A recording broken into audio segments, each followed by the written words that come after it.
ನಮ್ಮ ಮೆಟ್ರೋಲಿ ಓಡಾಡುವಂತಹ ಪ್ರಯಾಣಿಕರ ಪಾರ್ಕಿಂಗ್ ಸಮಸ್ಯೆಗೆ ಬ್ರೇಕ್ ಹಾಕೋದಕ್ಕೆ BMRCL ಅವರು ಈಗ ಹೊಸದೊಂದು ಪ್ಲಾನ್ನಲ್ಲಿದ್ದಾರೆ. ಶೀಘ್ರದಲ್ಲೇ ನಮ್ಮ ಮೆಟ್ರೋ ಪ್ರಯಾಣಿಕರಿಗೆ ಡಿಸ್ಕೌಂಟ್ ಆಧಾರದಲ್ಲಿ ಪಾರ್ಕಿಂಗ್ನ ವ್ಯವಸ್ಥೆ ಮಾಡೋದಕ್ಕೆ ಸಿದ್ಧತೆಯನ್ನು ನಡೆಸಲಾಗ್ತಾ ಇದೆ.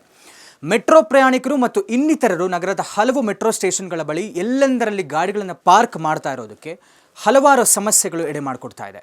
ಅಲ್ಲದೆ ಪ್ರಯಾಣಿಕರು ಹೆಚ್ಚುತ್ತಿರುವ ಕಾರಣದಿಂದಲೂ ಕೂಡ ಪಾರ್ಕಿಂಗ್ಗೆ ಜಾಗ ಸಾಲದೇ ಇರುವ ಪರಿಸ್ಥಿತಿಯೂ ಕೂಡ ನಿರ್ಮಾಣವಾಗ್ತಾ ಇದೆ. ಈ ಎಲ್ಲ ಸಮಸ್ಯೆಗಳನ್ನು ತಪ್ಪಿಸೋದಕ್ಕೋಸ್ಕರ ಆಯ್ದ ಮೆಟ್ರೋ ನಿಲ್ದಾಣಗಳಲ್ಲಿ ಮಾಲ್ಗಳಲ್ಲಿ ಇರುವಂತಹ ಮಲ್ಟಿ ಲೆವೆಲ್ ಪಾರ್ಕಿಂಗ್ ಮಾದರಿಯನ್ನು ಅಳವಡಿಸಿಕೊಳ್ಳಲಿದ್ದಾರೆ.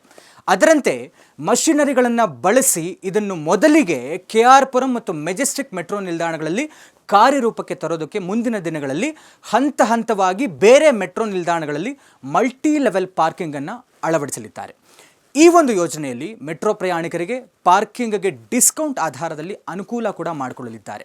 ಒಟ್ಟಾರೆ ಈ ಯೋಜನೆ ಜನಸಾಮಾನ್ಯರಿಗೆ ಯಾವ ರೀತಿ ಅನುಕೂಲ ಮಾಡಿಕೊಡಲಿದೆ ಅನ್ನೋದನ್ನು ಮುಂದಿನ ದಿನಗಳಲ್ಲಿ ಕಾದು ನೋಡಬೇಕಾಗಿದೆ.